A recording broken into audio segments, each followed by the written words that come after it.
unitnya sama, kita sebutnya mixer sama si humidifier unitnya sama. Jadi yang butuh oksigen dan udara tekan dan tidak membutuhkan listrik kan cuma si mixer, yang butuh listrik hanya si humidifier. Jadi secara main unit sama semuanya, aksesoris juga sama, tapi penambahan aja mengingatkan aja ya. Ini yang pertama, kita sebenarnya pada saat beli unit ini dapat dua konsep. Yang pertama konsep bubble CPAP, yang kedua adalah konsep HFN atau High-Flow Nasal Manul. Nah emang kalau ini pakainya nasal tubing, ini kita sebutnya adalah Optiflow Junior. Jadi kalau untuk di ICU atau di Neonatus biasanya pakai kanulanya dua warna ini. Jadi warna merah untuk prematur, warna kuning untuk neonatus. Jadi kalau untuk di ICU beda lagi, yang hijau sama yang ungu. Kalau dewasa juga beda. Jadi kalau unit bubble CPAP untuk neonatus kita bisa pakai konsep bubble CPAP dan konsep si high flow. Jadi penggunaannya sih seperti itu. Kalau untuk interface untuk si nasal juga kan sama ya seperti ini. Jadi dia ada 3 size, BJ190, 191, bahkan 192. Jadi yang paling kecil ada 190. Ini memang biasanya kita pakai untuk yang kecil, kurang dari 1 kilo. Yang 91, 1 sampai 2, misalkan lebih dari 2 kilo atau besar, akhirnya yang BJ192 sama ya semua penggunaannya. Jadi kalau untuk pengukuran si bonet sama itu tinggal disesuaikan aja dengan lingkaran kepala. Kalau untuk nasal bronch sama nasal mask tinggal disesuaikan. Di dalam ini ada penggaris ya. Sini ada kita berbagai macam ukuran. Terus kalau untuk nasal bonet, nisam bonetnya kita yang paling kecil ada dan paling besar kita sebutnya adalah head gear. Jadi tinggal disesuaikan aja sesuai ukuran. Kalau untuk pemasangan sama ya. Kalau si bubble CPAP ini dia paketan, ada inspirasi warna biru, ekspirasi warna putih, chamber, pressure manifold, sama sikap generator atau PEP ya. Jadi paketannya sama, kansi. Terus ini juga sama ya, biasa kita isi manual dengan corong. Pakainya isinya ini, jadi ini misalkan over bubble buangnya di sini, jadi jangan bubble-nya diisi. Untuk nilai PEP-nya misalkan 7 yang di atas ya, bukan 7 yang belum, tapi 7 yang di atas, misalkan 5 yang di atas gitu aja sih. Terus kalau untuk si chamber biasa ya, karena kita sebutnya adalah autofill atau automatic, jadi pada saat kita mau pakai jangan lupa colong aqua steril. Jadi dia punya cut off sendiri atau pelapung, jadi memang plus minus adalah di bawah dari sifat ini dia akan berhenti dan mengisi secara otomatis. Jadi kalau penggunaannya sama sih, mau bubble CPAP mau ventilator sama, bisa dipakai, tinggal disesuaikan aja. Ini diputar diarahkan ke sini seperti ini. Terus dia aksesorisnya ada 2 ya, heater wire adapter sama temperatur. Jadi memang setiap jenis sirkuit yang disposable dia pasti heater wire adapternya segitiga ya. Jadi kalau yang menggunakan sirkuit Rius paling adapternya aja yang beda. Kalau untuk si temperaturnya sama, tinggal adapternya aja penggunaannya pada saat kita pemilihan menggunakan sirkuit. Biasanya si pressure manifold kita salurkan dengan si end-to-end yang ada di kilometer. Terus ini si inspirasi sama ya, tetap ini ada yang segitiga untuk kita wire adapter di sini. Terus untuk temperatur proof colokannya ada 2, jadi yang segitiga ini kita arahkan yang dekat dengan chamber seperti ini, dikencangkan.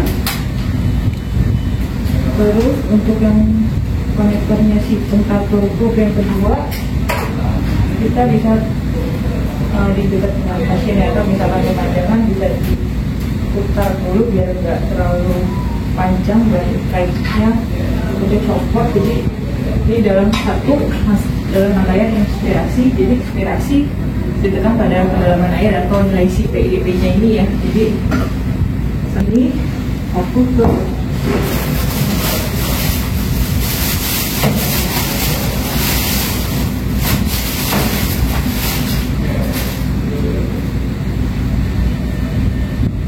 biasanya pada saat pertama kali buka di sirkuit ada adapter atau konektor yang kita sebut. Jadi biasanya ini mau mengetahui ada yang kebocoran atau enggak, karena kan biasanya namanya bubble CPAP pasti harus ada bubble. Jadi pada saat terjadinya yang namanya bubble CPAP harus ada bubble. Jadi kalau pemasangannya benar atau tidak ada yang benar pasti ada bubble-nya. Paling kalau nggak bubble kita bisa runut ya gitu mana yang bocor.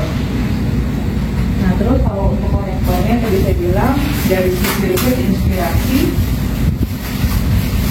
kita langsung ke si nasal tubingnya ini, inspirasi dan ekspirasinya tinggal diarahkan di kolomnya ke sini. Nanti interfusnya yang untuk pasien kita tinggal disesuaikan apakah mau nasal tong atau nasal mask. Ini juga menyesuaikan untuk menyesuaikan ukuran bayinya. Nanti tadi pada saat kita nasal tubing kita tinggal ukur sesuai dengan ukuran yang ingin kita gunakan. Penggunaannya juga sama ya, tinggal pasang di sini di bagian atas. Kalau untuk ukuran si infant model ada di bagian atas, dan di bagian belakangnya tinggal dikaitkan sisi kanan dan sisi kiri.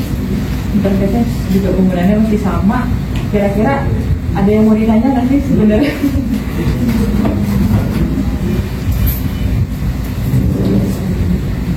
Udah biasa ya. Ya udah refresh aja deh. Dari bubble CPAP kira-kira ada yang mau ditanyakan dulu sebelum ke iPhone nasal anus? Dari yang lanjut ya.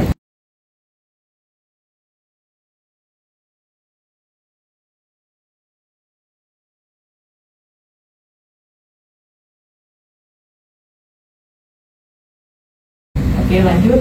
Jadi memang konsep yang kedua yang kita kasih pada saat penjualan bubble CPAP ini namanya RT330.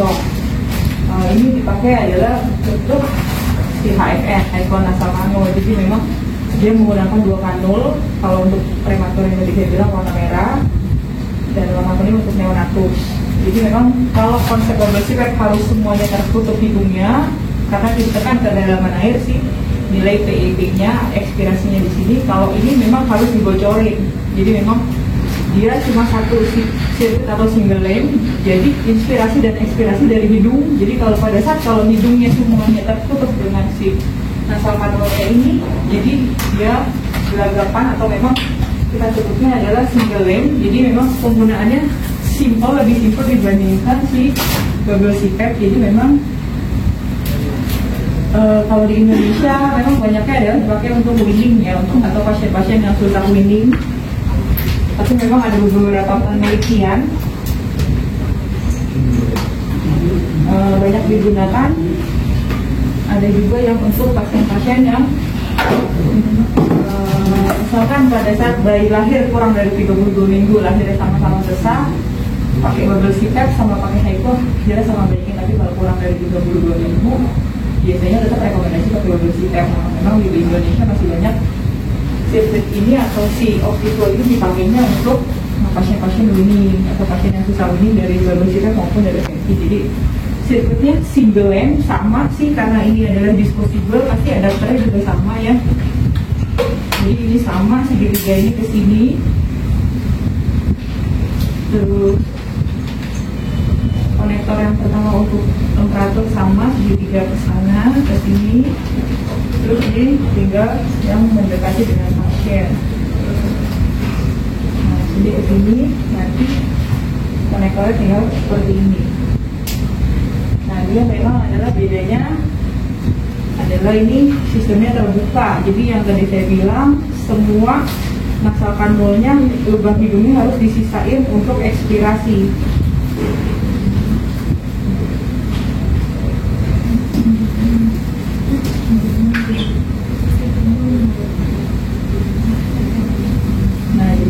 Harus ada sisa sedikit ya di lubang hidungnya buat ekspirasi. Jadi memang pasti banyak yang nanya apakah ada nilai PEP-nya ada enggak dibandingkan bubble CPAP. Nah kalau bubble CPAP dia memang continuous kan, kalau kita setting 5 terus 7 terus. Nah ini ada nilai PEP-nya tapi kita sebutnya dalam dinamik. Jadi memang menyesuaikan pada saat bayinya mangap pasti PP-nya akan turun. Kalau bayinya tertutup ya PP-nya pasti lebih baik. Jadi memang dia hanya bermain di fraksinya, menyesuaikan pada satu ini. Kalau untuk flow-nya kita biasanya pakainya adalah ada yang menggunakan langsung di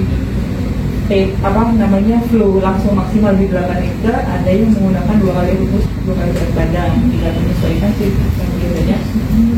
Kalau ini kan dia lihatnya dari mana, biasanya kan dari flow doang ya, karena cuman mainnya adalah aliran.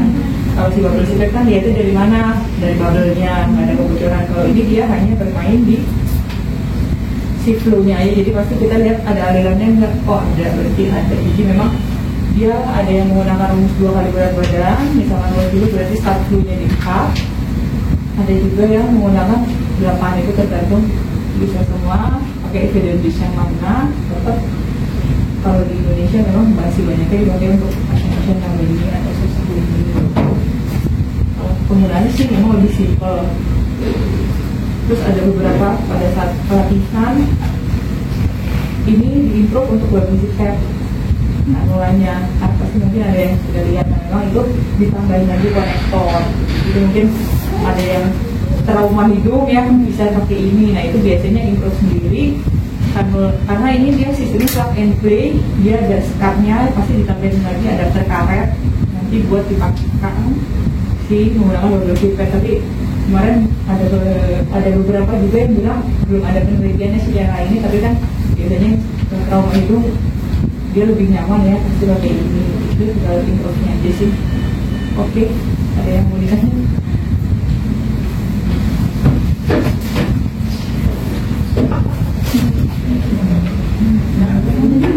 Udah biasa.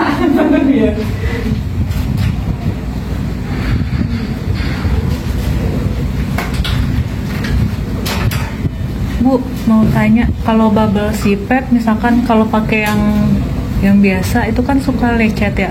Kalau pakai itu juga bisa ya? Pakai yang ini. Ya, Nah, untuk bubble tadi saya bilang memang beberapa user atau sekalipun RSCM pun dia memang kadang improve karena kan takutnya cedera hidung walaupun kita pakai body demonstratif. Terus ada juga yang misalkan ini dia pakai yang wifi gold kan ada juga, terus ada juga kadang memang menggunakan si ini, tapi memang dia harus ditambahin konektor lain di ujungnya. Jadi karena ini beda ya ujungnya dengan si sirkuit ini, misalkan langsung dia itu nggak bisa kan, kadang pakai yang di double dulu ya konekin terus baru ditambahin lagi si karetannya. Jadi memang itu tergantung rumah sakitnya sih, tetap ada bubble-nya tapi mungkin efektivitasnya yang itu belum diteliti sih. Kemarin sih ada beberapa workshop juga yang sudah menjelaskan memang ada kenyataannya memang banyak yang menggunakan untuk bubble sipet untuk trauma hidung terutama seperti itu sih.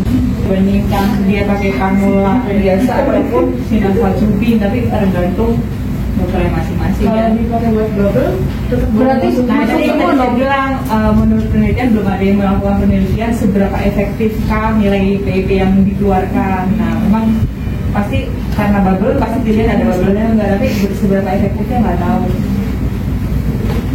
Karena sekarang juga kita nggak pakai kayak gitu lagi, jadi pakai mano, dipotong gitu.